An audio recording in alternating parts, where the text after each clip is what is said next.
Hi guys, good morning all of you. I am Ganesh Sinha. Today I am going to discuss about differences between receipts and payment account and income and expenditure account. इसके पहले वाले video में not for profit बता चुके हैं. इसे देखने से पहले आप उसे ज़रूर देखें, तब ये वीडियो आपको अच्छा से समझ में आएगा, क्योंकि उसी का ये नेक्स्ट पार्ट है. तो स्टार्ट करते हैं. Receipts and payment account versus income and expenditure account, ये दोनों का डिफरेंसेस अभी बताने वाले हैं. देखिए, फर्स्ट में क्या बेसिस है, रिसिप्ट्स एंड पेमेंट्स है, इनकम एंड एक्सपेंडिचर अकाउंट. तो ओपनिंग बैलेंस में क्या होता है कि रिसिप्ट्स एंड पेमेंट अकाउंट में start with opening balance of cash in hand at bank. Receipts and payment में स्टार्ट करते हैं opening balance cash in hand और कैश एट बैंक से. और इनकम एंड एक्सपेंडिचर अकाउंट में नो सच opening balance, इसका कोई ओपनिंग बैलेंस नहीं होता है. ठीक है, नेक्स्ट देखिए, सेकंड पॉइंट है similarity. Receipts and payments account similar to cash book of a business concern, ये कैश बुक के सिमिलर जैसा है. और इनकम एंड एक्सपेंडिचर अकाउंट है वो similar to profit and loss account of a business concern. जिसे profit and loss account है ना, उसी का सिमिलर यहाँ पे इनकम एंड एक्सपेंडिचर अकाउंट है. थर्ड पॉइंट में side of account, receipts on debit side and payment credit side. Receipts को हम लोग डेबिट साइड में लिखते हैं और पेमेंट को क्रेडिट साइड में लिखते हैं. Income on credit side and expenditure on debit side. Next देखिए, बेसिस फॉर क्या period, all receipts and payments relating to current year, succeeding और preceding year are considered. Income and expenditure में क्या है कि revenue income and expenditure related to current year is only taken into account. ये सिर्फ current year का ही लेते हैं. और रिसिप्ट्स एंड पेमेंट्स में क्या होता है कि वो करेंट ईयर का भी होगा और नेक्स्ट ईयर का भी होगा और प्रीवियस ईयर का भी होगा, ये सब लेते हैं. ठीक है, देखिए नेक्स्ट क्या है, capital items, all capital receipts and payments included. Receipts payment में क्या होता है कि जितने भी तरह के कैपिटल रिसिप्ट्स है और पेमेंट है वो सभी इंक्लूडेड होगा. और इनकम एंड एक्सपेंडिचर में क्या है, all capital receipts and payment are excluded. यहाँ पे ऑल कैपिटल एंड रिसिप्ट्स और पेमेंट को नहीं लेना है, एक्सक्लूडेड करना है. यहाँ पे देखिए इंक्लूडेड है, यहाँ पे एक्सक्लूडेड है. ठीक है, नेक्स्ट देखिए, रिसिप्ट्स एंड पेमेंट का फॉर पीरियड, इसका पीरियड क्या है, all receipts and payment relating to, अभी हम बता चुके हैं. नेक्स्ट देखिए, capital items, capital all capital receipts and payments are included, ये भी बता चुके हैं. All capital receipts and payments are excluded. 6 में क्या, non cash expenses, non cash expenses such as a depreciation provision for bad debts etcetera not considered. Receipts and payments में देखिए यहाँ पे क्या क्या नहीं कंसिडर करेंगे, तो क्या है, ये डेप्रिसिएशन है, प्रोविजन फॉर बैड डेट्स है, ये सब यहाँ पे नहीं लिखा जाएगा. और इनकम एंड एक्सपेंडिचर में देखिए, non cash expenses relating to current year included in the account. मतलब यहाँ के पे क्या है कि जो नॉन कैश में आता है ना, जैसे डेप्रिसिएशन बोले, प्रोविजन फॉर बैड डेट्स बोले, ये करेंट ईयर का इस पे इंक्लूडेड किया जाएगा. नेक्स्ट है एडजस्टमेंट अकाउंट. एडजस्टमेंट देखिए, रिसिप्ट्स एंड पेमेंट में क्या है कि no adjustment regarding outstanding expenses, accurate incomes, prepaid expenses and income receipts in advance, इसका एडजस्टमेंट नहीं होता है. और यहाँ पे क्या होता है कि all this items relating to the current year must be adjusted. जो आइटम करेंट ईयर में होगा वो मस्ट है एडजस्ट करना, मुझे उसे अवश्य एडजस्ट होगा. 8 में क्लोजिंग बैलेंस के बारे में. तो देखिए, closing balance it is represents the balance of cash in hand at bank और ओवरड्राफ्ट. ये क्या करता है कि ये इसका क्लोजिंग बैलेंस को कैश इन हैंड बोलेंगे, कैश एट बैंक बोलेंगे, या तो बैंक ओवरड्राफ्ट बोलेंगे. और इनकम एक्स एंड एक्सपेंडिचर में क्या होगा कि इट रिप्रेजेंट्स आइदर सरप्लस और डेफिसिट, इसको आप सरप्लस या तो डेफिसिट कहेंगे. ठीक है, इसके पहले वाले वीडियो देखिएगा, क्योंकि उसमें हम पूरा अच्छे से बताए हैं, वो देखिएगा तो ये अच्छे से समझ में आएगा, सरप्लस क्या है, डेफिसिट क्या है, ये सब नेक्स्ट वो वीडियो में हम बताएं. ठीक है, देखिए system of accounting, prepaid on case basis, अभी इससे पहले बताया था ना कि ये केस बेसिस प्रीपेड किया जाता है। और देखिए इनकम एंड एक्सपेंडिचर में क्या है, बेस्ड ऑन एक्यूरल और मर्केंटाइल सिस्टम, ठीक है, केस वर्सेस एक्यूरल सिस्टम पे ये प्रिपेयर किया जाता है। Differences between income expenditure account and profit और लॉस अकाउंट। अब देखिए इनकम एक्सपेंडिचर अकाउंट और प्रॉफिट एंड लॉस अकाउंट में क्या डिफरेंसेस हैं उसके बारे में भी हम जानेंगे। तो आइए स्टार्ट करते हैं। देखिए फर्स्ट में क्या है, type of organisation, it is prepared by not for profit organisation. देखिए इनकम एंड एक्सपेंडिचर अकाउंट में किसके लिए तैयार होता है भाई, कहाँ पे इसका हम लोग अकाउंट बनाते हैं, तो ये नोट फॉर प्रॉफिट ऑर्गेनाइजेशन में बनाते हैं। जैसे इसके पिछले वाले वीडियो में बता चुके हैं कि नोट फॉर प्रॉफिट अकाउंट में क्या क्या बनाते हैं, तो इनकम एंड एक्सपेंडिचर अकाउंट बनाते हैं, रिसीप्शन पेमेंट अकाउंट बनाते हैं और बैलेंस शीट बनाते हैं, ठीक है। तो यहाँ पे देखिए वही यहाँ पे बोल रहे हैं कि यहाँ पे it is prepared by not for profit organisation. ये नोट फॉर प्रॉफिट ऑर्गेनाइजेशन में इनकम एंड एक्सपेंडिचर अकाउंट बनाया जाता है। और प्रॉफिट एंड लॉस अकाउंट कहाँ बनाया जाता है, ये देखिए बाय प्रॉफिटिंग ट्रेडिंग ऑर्गेनाइजेशन, ये कॉमर्शियल ऑर्गेनाइजेशन में प्रॉफिट एंड लॉस अकाउंट बनाया जाता है। ट्रेडिंग में, ट्रेडिंग मतलब समझ जो बिजनेस चला रहे हैं आप। देखिए सेकंड क्या, इन रिजल्ट, इसका रिजल्ट क्या आता है, तो इनकम एंड एक्सपेंडिचर अकाउंट में क्या होगा कि वो सरप्लस और डेफिसिट होगा, ठीक है। और प्रॉफिट एंड लॉस अकाउंट में क्या होगा कि ये प्रॉफिट होगा या तो लॉस होगा। देखिए जब आप प्रॉफिट एंड लॉस अकाउंट बनाएंगे तो उसमें क्या रिजल्ट क्या आएगा, रिजल्ट यही दो रिजल्ट होगा, प्रॉफिट हो या तो लॉस हो। लेकिन इनकम एंड एक्सपेंडिचर अकाउंट बनाते हैं तो उसका भी दो रिजल्ट होगा, सरप्लस हो या तो डेफिसिट हो, ठीक है। थर्ड में है डिस्ट्रीब्यूशन ऑफ सरप्लस और प्रॉफिट। तो इनकम एंड एक्सपेंडिचर में पहले बात करेंगे, the surplus cannot be distributed among the members but it is added to the capital fund. ये सरप्लस जो होता है ना वो मेंबर्स में डिस्ट्रीब्यूटेड नहीं किया जा सकता है, ये क्या होता है कि ये कैपिटल फंड में ऐड किया जाता है ना। इसके पहले वाले वीडियो आप जरूर देखें क्योंकि उसमें हम पूरा अच्छे से बताए हैं, हर पॉइंट को क्लियर किए हैं, ठीक है। ये इसका नेक्स्ट वीडियो है। देखिए प्रॉफिट एंड लॉस अकाउंट में क्या है कि the owners are entitled to profit. यहाँ पे क्या होता है कि प्रॉफिट एंड लॉस अकाउंट में जितने भी ओनर्स होते हैं ना वो अपने आप में प्रॉफिट को डिस्ट्रीब्यूटेड करते हैं, प्रॉफिट को बांट लेते हैं। हो सकता है कोई बिजनेस में 2 या 4 ओनर होता है तो वो क्या होगा, जितना भी प्रॉफिट होगा तो दोनों सब अपने आप में बांटेगा ना। लेकिन इनकम एंड एक्सपेंडिचर अकाउंट में वो सरप्लस को नहीं बांटेगा, वो कहाँ जाएगा तो कैपिटल फंड में जाएगा, ठीक है। देखिए नेक्स्ट क्या है, treatment of some particular item, कुछ ऐसे पर्टिकुलर आइटम है ना उसके बारे में भी हम बात करेंगे, जैसे कि सब्सक्रिप्शन है ना। सब्सक्रिप्शन क्या है, तो सब्सक्रिप्शन चंदा है जो मेंबर लोग द्वारा दिया जाता है। यहाँ देखिए a current year subscription is to be calculated, it is shown on credit side of income expenditure account. देखिए इसके पहले वाले वीडियो में हम बताएं कि सब्सक्रिप्शन क्या है ना। अब यहाँ पर देखिए सब्सक्रिप्शन का एक सॉल्व क्वेश्चन आपके सामने आया है, उस क्वेश्चन को कैसे सॉल्व करेंगे, ठीक है। यहाँ पे क्या है, current year subscription is to be calculated, जो करेंट ईयर का सब्सक्रिप्शन है ना उसे कैलकुलेट करना है, ठीक है। तो देखिए सब्सक्रिप्शन रिसीव्ड इन क्या दिया हुआ है 2005 से 6 कितना 20,000 रुपया है ना। सब्सक्रिप्शन फॉर द ईयर 2004-5, अब देखिए ये लेस होगा क्योंकि ये प्रीवियस ईयर वाला भी यहाँ पे आपका आ गया, ठीक है। अब प्रीवियस ईयर वाला चंदा जो आपके पास है तो उसको इस ईयर से लेस करना होगा ना, क्योंकि प्रीवियस वाला भी जमा हो गया, उसको जोड़ के दिखा दीजिएगा तो क्या होगा, ये ठीक नहीं है ना, क्योंकि एक्यूरेट आपको नहीं बता रहा है। तो यहाँ देखिए सब्सक्रिप्शन फॉर द ईयर 2004-5 के लिए कितना 3,000, इसको लेस कर दिए, कितना बचा 17,000 बचा अभी है ना। उसके बाद देखिए सब्सक्रिप्शन फॉर द ईयर 6-7, अब 6-7 का भी यहाँ पे ले लिया है तो उसको भी तो लेस करना होगा ना। यहाँ पर 6-7 को लेस किए 2,000 कितना आया 15,000 आया।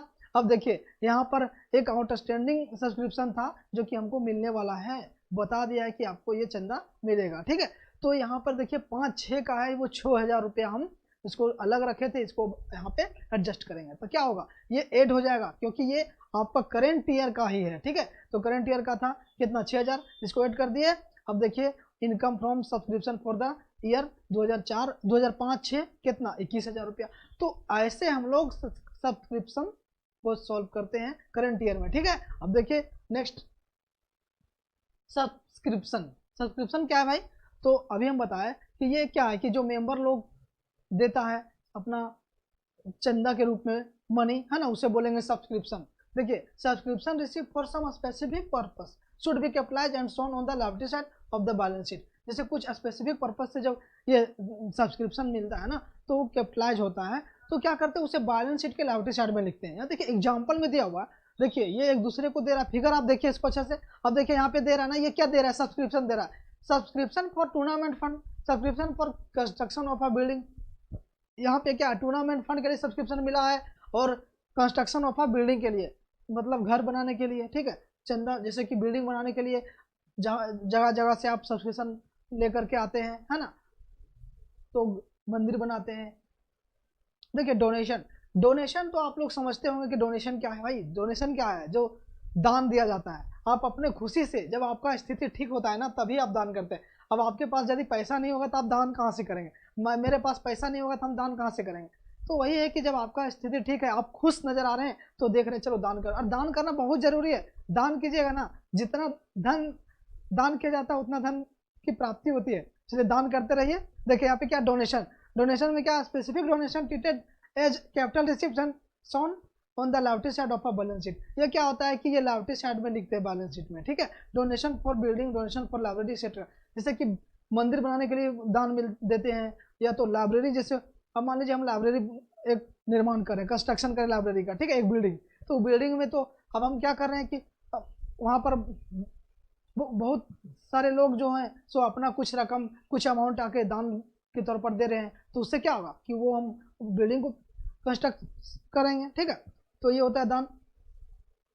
देखिए तो दान में हम अभी आपको बताया, डोनेशन में एक था स्पेसिफिक डोनेशन, और सेकेंड में क्या है कि जनरल डोनेशन। जनरल डोनेशन देखिए, given the general purpose, if it is a large amount it should be capitalised and shown on the liability side, if it is a small amount it can be shown on the credit side of income and expenditure account. देखिए ये general donation होता है, वो क्या होता है कि general purpose के लिए, साधारण सामान्य इसका पर्पस होता है। ये क्या होता है कि यदि वो लंबा बड़ा अमाउंट दिया, जैसे देखिए बड़ा बोरा में आपको दिया हुआ ना यहाँ पे, तो ये क्या होगा, ये आपको कैपिटलाइज करना है, ठीक है, और ये कहाँ करेंगे, shown on the liability side में हम लिखेंगे। और यदि छोटा सा स्मॉल में दिया हुआ है तो वो क्या होगा कि वो इनकम एंड एक्सपेंडिचर अकाउंट में क्रेडिट साइड में लिखेंगे, ठीक है। देखिए सेकंड में क्या है, ग्रांट। ग्रांट क्या होता है, ये गवर्नमेंट देता है, ठीक है। देखिए grant receive from central government, state government और local body for the body day to day expenses are treated as income. देखिए ये क्या डे टू डे एक्सपेंसेज के लिए भी मिलता है। जैसे देखिए अब but grant for specific purpose like construction of a building is to be capitalise. जैसे ग्रांट जो होता है, ये सेंट्रल गवर्नमेंट होता है ना, जैसा कि बिल्डिंग बनाने के आप पैसा दिया, बिल्डिंग बनाने के लिए आपको मनी दिया, तो ये क्या होता है, ये ग्रांट है, ठीक है। इसे क्या करते हैं, ये कैपिटलाइज होता है, और इसे आगे देखिए आगे, हाँ ठीक है, ये कैपिटलाइज होता है क्योंकि इसका रकम ज़्यादा होता है, ठीक है। यहाँ देखिए नेक्स्ट है लेगेसी। लेगेसी मतलब हम इसके पहले वाले वीडियो में भी समझा चुके हैं, एक बार फिर से हम इसे रिकॉल करते हैं। तो लेगेसी क्या होता है, an amount received as per the will of deceased person. ये क्या होता है, जैसे कि मान लीजिए अभी हमारी इच्छा है, अभी हम यदि जीवित में किसी को डोनेशन मतलब पैसा देते हैं दान में, तो उसे क्या बोलेंगे, डोनेशन। लेकिन हम वही कह दिए कि मेरे मरने के बाद मेरा एसेट्स का कुछ पोर्शन दान दिया जाए, ठीक है। तो वहाँ पे क्या किए कि हम वसीयत लिख दिए कि हाँ मेरे मरने के बाद जो मेरा एसेट्स होगा ना वो दान में जाएगा, तो उसे क्या कहेंगे कि वो लेगेसी है। उसे आप डोनेशन नहीं कहेंगे, उसे आप लेगेसी कहेंगे।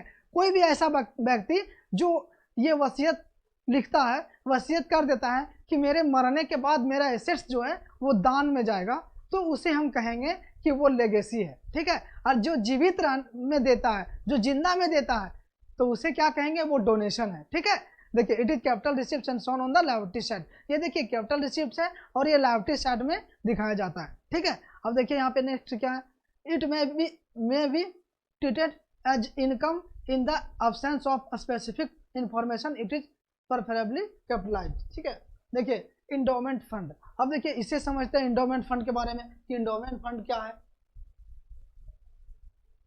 देखिए fund mean for providing permanent means of a support, permanent support के लिए।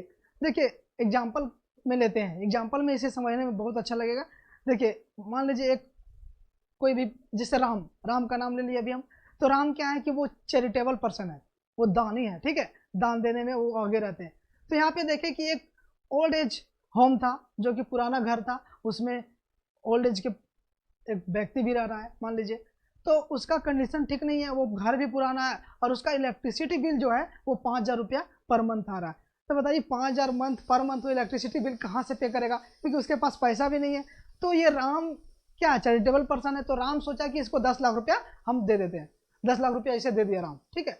अब बताइए 10 लाख राम दे दिया, अब वो 5,000 रुपया पर मंथ पेड करेगा तो कितना चलेगा, एक साल में तो 12 × 60,000 रुपया एक साल में चल जाएगा, ठीक है। तो एक साल में 60,000 जाएगा तो 10 साल में 6 लाख चल जाएगा। अब इसका 4 लाख बचा, तो फिर 4 लाख को आप ही लगाइए कितना दिन में खत्म होगा, यानी 10 12 13 साल है ना, 3 साल में मान लीजिए, फिर छूट के 18 मान लीजिए 15 16 साल आपका चलता है, ठीक है। अब 16 साल अप्रोक्स पेड कर देगा, उसके बाद कहाँ जाएगा।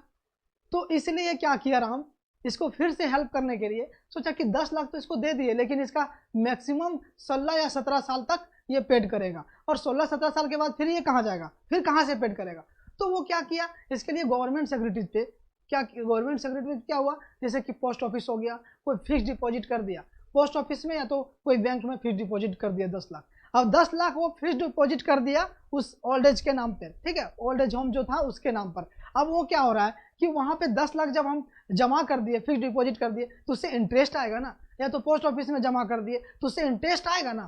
तो इंटरेस्ट जो आएगा और उसी से, वही इंटरेस्ट से वो क्या करेगा कि उसे इलेक्ट्रिक बिल पे करेगा। तो बताइए अब उसका जो है 10 लाख का 10 लाख एक फिक्स रहेगा, लेकिन जो उसका जो इंटरेस्ट है उससे वो इलेक्ट्रिक बिल पे करेगा, तो ये लंबे समय तक चलेगा ना, उसका 10 लाख भी खत्म नहीं होगा, उसका इंटरेस्ट से ही चलेगा। तो इसे आप क्या कहेंगे कि परमानेंट सपोर्ट, मतलब कि इसका जो सपोर्ट मिला है ना वो परमानेंट मिला है ना, तो इसे आप ये कहेंगे कि ये इंडोमेंट फंड है, ठीक है। आई होप इंडोमेंट फंड समझ में आ गया होगा कि इंडोमेंट फंड क्या होता है, ठीक है।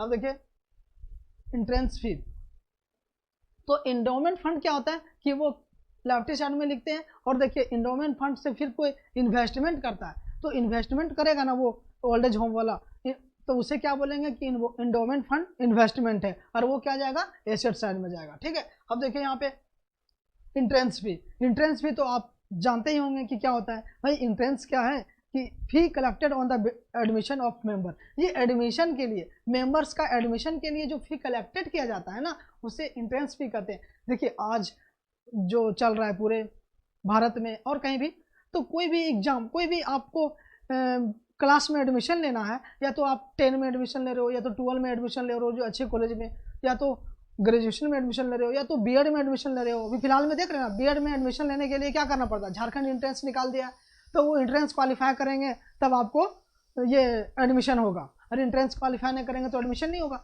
तो एंट्रेंस का जो फी होता है ना, जो आप एग्जाम में प्रिपेयर होने के लिए, एग्जाम में बैठने के लिए, एग्जाम लिखने के लिए आप क्या देते हैं, पैसा देते हैं ना, एंट्रेंस फी, तो उसे क्या कहेंगे एंट्रेंस फी है। ये क्या होता है कि एडमिशन के लिए कलेक्ट करता है। अब जब एग्जाम आपका निकल जाएगा तो आप जाके एडमिशन करवाइए, उसका अलग से फी लगेगा जो होगा आपका कॉलेज के अनुसार, ठीक है। If a small amount treated as revenue item, यदि इसका स्मॉल अमाउंट होगा तो ये रिवेन्यू आइटम में जाएगा, ठीक है। और if it is a large amount is to be treated as capital item, और यदि इसका लार्ज अमाउंट होगा तो वो कैपिटल अमाउंट में जाएगा, ठीक है, कैपिटल अकाउंट आइटम में जाएगा। देखिए नेक्स्ट है सेल ऑफ ऑल्ड एसेट्स, ये भी तो इजी है ज़्यादा। देखिए यहाँ क्या, the amount realise from the sale of assets must be capitalise, sale of assets को क्या करते हैं, इसे कैपिटलाइज करते हैं, है ना। इफ देयर इज प्रॉफिट और loss it should be treated as income और एक्सपेंडिचर, यदि इससे कोई प्रॉफिट या तो लॉस होता है तो आप कहाँ पे ट्रीट करेंगे, तो इनकम और एक्सपेंडिचर में, ठीक है। 8 पॉइंट में sale of newspaper, periodicals etcetera, it should be treated as an income, ये इनकम है।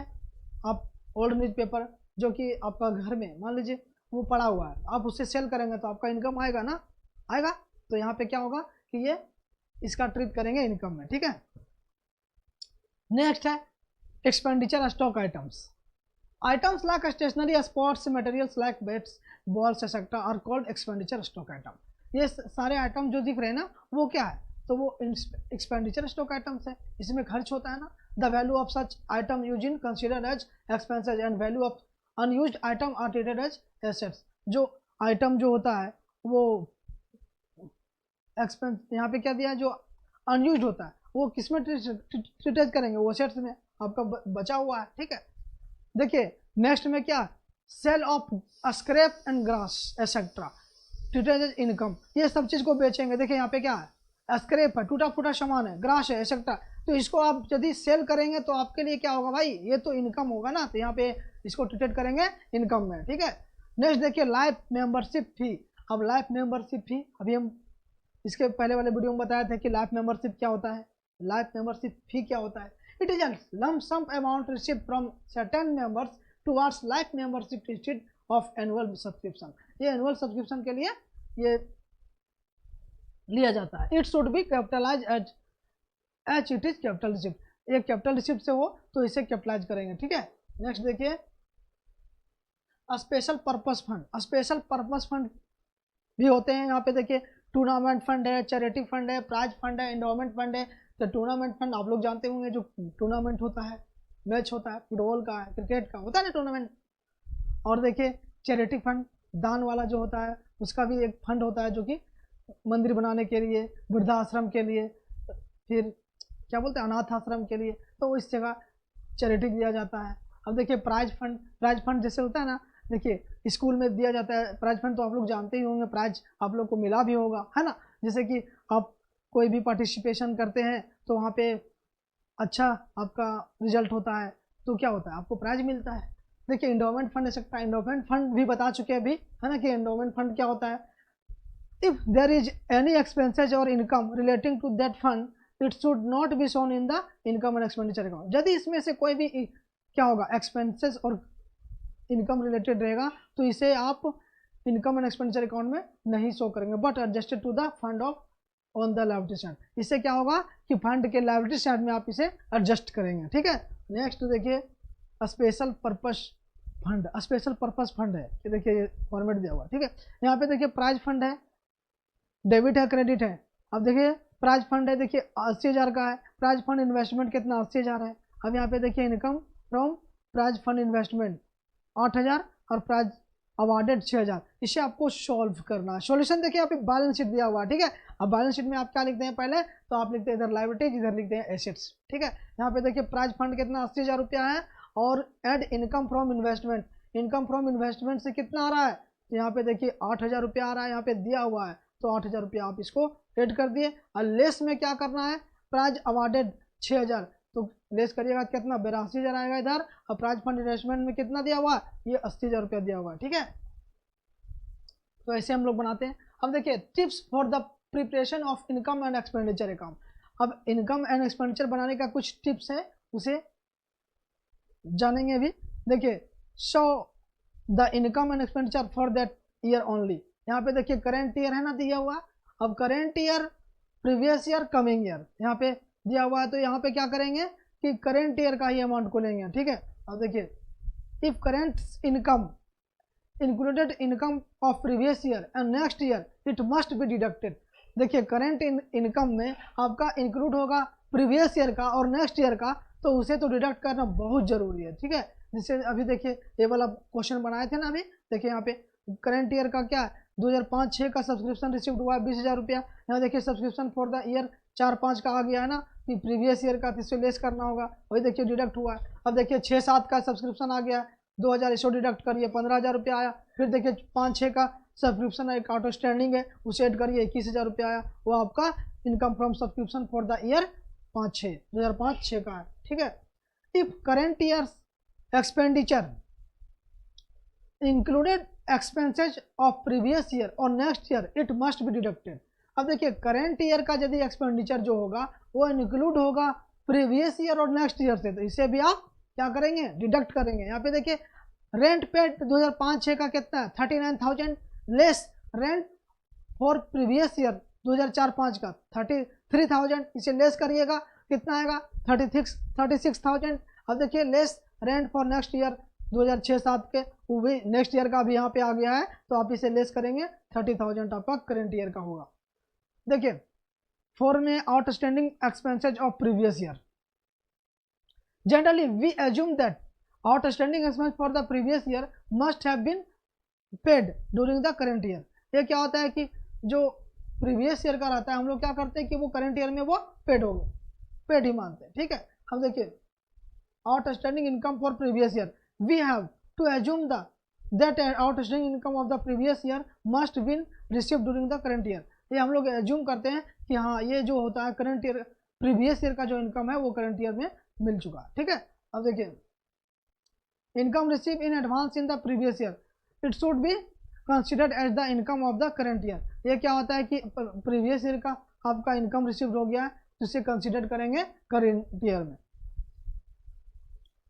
चलिए यहाँ पे खत्म होता है इनकम एंड एक्सपेंडिचर अकाउंट और रिसिप्शन पेमेंट अकाउंट का डिफरेंसेस भी। अब देखिए नेक्स्ट फिर मिलते हैं, तब तक के लिए बाय। यदि आप मेरे चैनल में नए हो तो सब्सक्राइब कर लें